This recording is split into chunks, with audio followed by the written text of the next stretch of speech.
Reconnect and heal today. Welcome to Love Never Dies with Dr. Jamie Turndorf. Hello, everybody, and welcome to Love Never Dies Radio. I'm Dr. Jamie Turndorf, and it is my pleasure to be with you again today.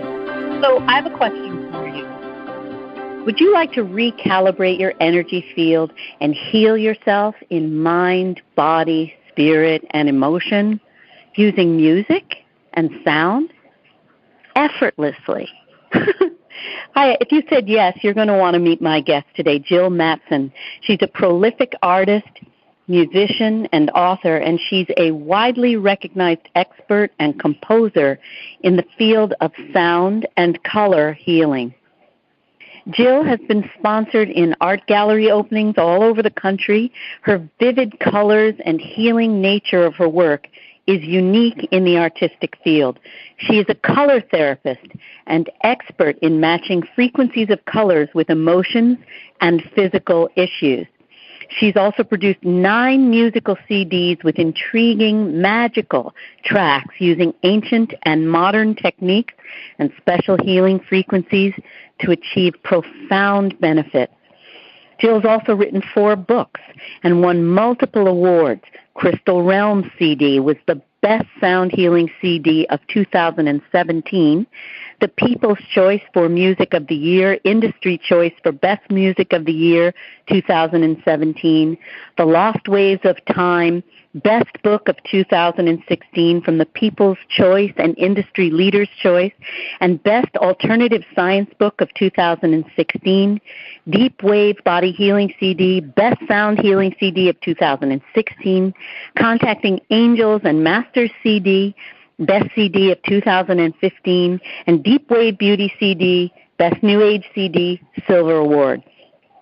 Jill has participated in many hundreds of teleseminars, radio shows, and magazines, and she offers an online sound and color healing school. She presents new ways of approaching health and everyday issues using the benefits of sound and color. So without further ado, let me bring on Jill Mattson. Jill, are you with me? I am, and thank you for such a lovely intro. And I'm really excited to reach out to people on Love Never Dies. We're excited to have you, let me tell you. So we're giggling, you could feel the vibration. Yeah. The enjoyment of it's a sort of vibration of 2 little girls who are happy to play together. Amen.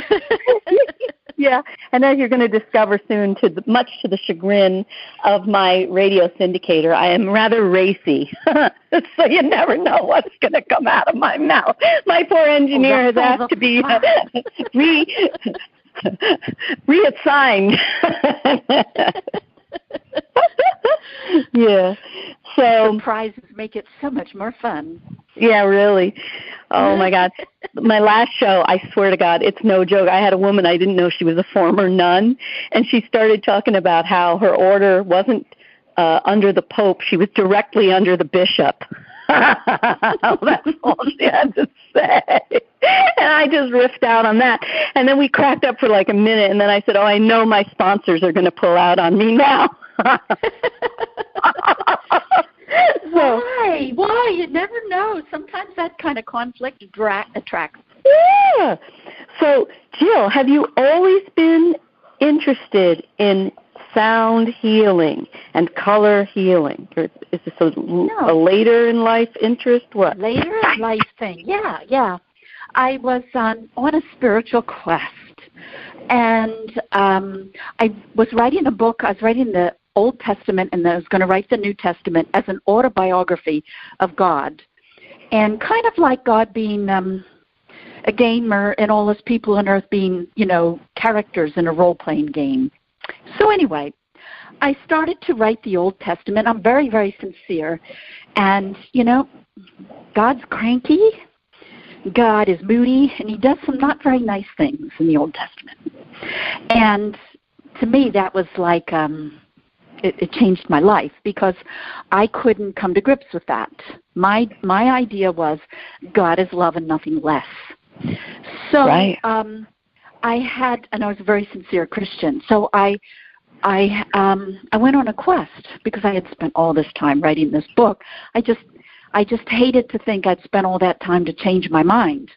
So I decided there's another, it hurt my ego, but anyway, there's another Bible out there that's going to present God as loving. And I started for the Serpentine, and anyway, and this one and that translation, and so forth. And I ended up in the Kabbalah, which is esoteric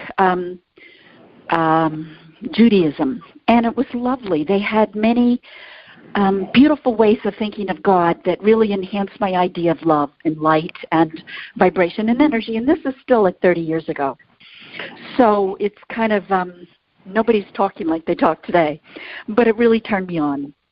And shortly thereafter, that led me right into the Sumerian mysteries, Zoroastrian.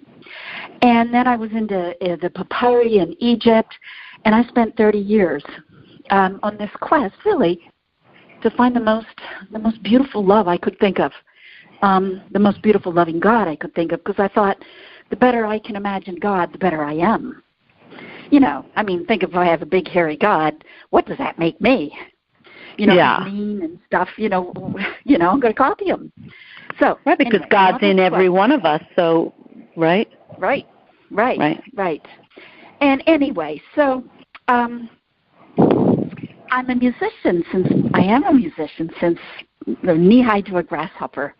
And when I'm reading these ancient texts, and I'm quite the geek, I read thousands of them, they're using sound and music to rehab criminals, to build, to lift rocks, to, this type of sound pattern for their tomatoes to grow better, this one for the squash to grow better.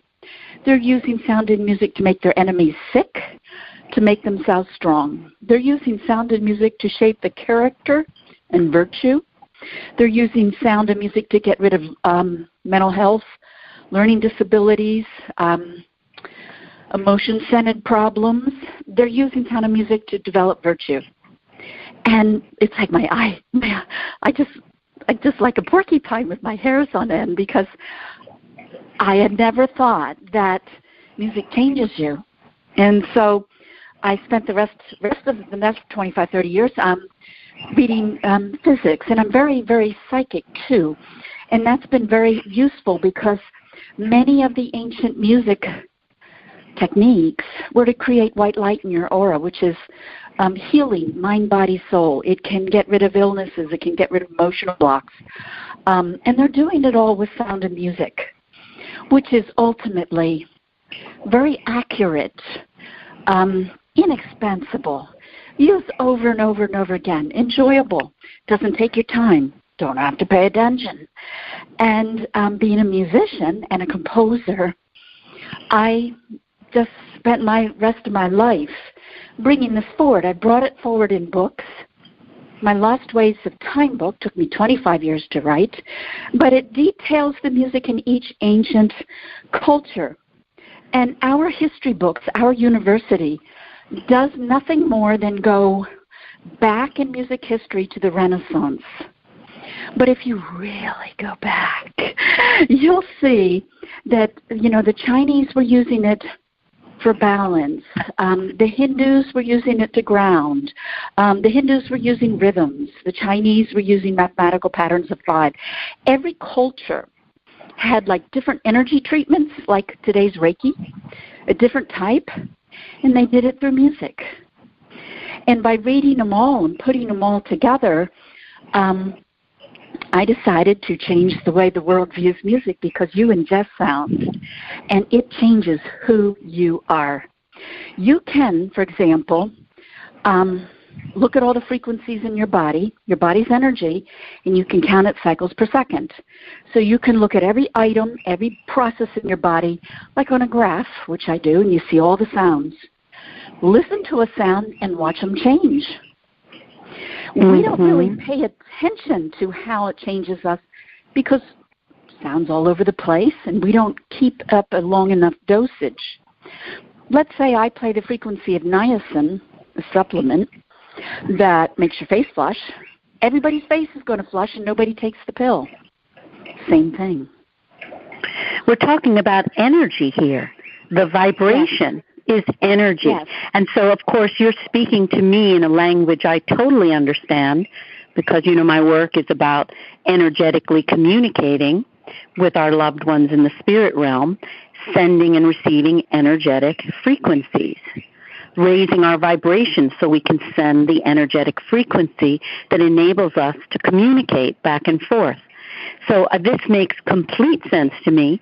And, you know, it's funny, when my husband was still in a body, we observed that I could speak to all the wild animals. They would understand, they would come over, and we decided that it was an energetic frequency that I was sending so that they would understand. If I would call, you know, a cardinal to come over, then the chickadee, then the titmouse, how did they know? Somehow the frequency of my voice was conveying a brain-to-brain energetic message.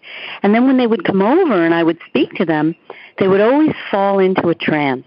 And we concluded that there was something in the frequency of my voice that would put them into a trance. Absolutely. Absolutely.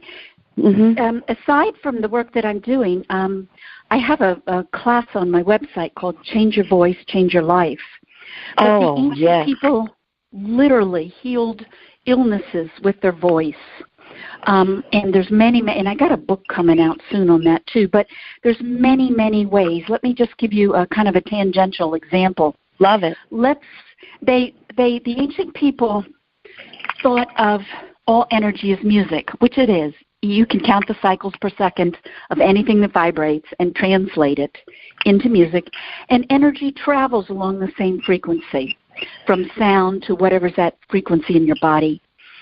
So they just wanted systems or easy classification, easy cute names, you know, to define all the energy, and they would just take an octave of music or an octave of energy, and C, same note, just higher or lower. So as soon as you double the cycle per second, you get an octave. So within that octave, they would just call music like elemental names, like air, water, fire. They're actually talking about musical tones and harmonics, but they're also talking that those tones and harmonics mock the feelings of air, earth, water, and fire. And so they would just use that as a classification to see what frequencies you're missing. So it's so easy, you know, if you know somebody who's fiery, then, and they're out of control, you talk to them in a very watery voice. And even though they're really angry, they're going to calm down. Yeah. Wait a minute, I almost just fell off the couch there. You know, I was just thinking, I think it's wonderful what you're saying. Nobody's really thought about it. But, you know, of course, mothers have intuited these things, right? The baby is freaked out, so doesn't the mother intuitively know to change her tone? There are instincts about this, right? Absolutely. Like when the baby's freaking, the mother starts at, now, and then the baby calms down, right? Right, and so it's an emotion, which is a frequency in a cycle per second that she can feel and the baby absorbs. It's a rhythm pattern, which is also music. You go from na-na-na-na to bum, bum, bum to calm down. And it's a harmonic, which is like an after ripple of sound. And harmonics, different types of harmonics affect the body in many ways. For example, when you look at the mathematics of the frequencies of the cycles per second, the energy in your digestion process, chemical formula, it's a harmonic pattern. It's a sound wave. And you can tune that because as we age, most of us don't utilize all those vitamins or supplements or food. People don't make enough enzymes, enough hydrochloric acid. There's malabsorption. So you're saying you can use sound to correct for that. So what would that sound like? Well, I have a CD. It's called Deep Wave Beauty. And in it, well, you know, I was getting on in age, and I was getting, this is embarrassing, but I was getting a little vain. And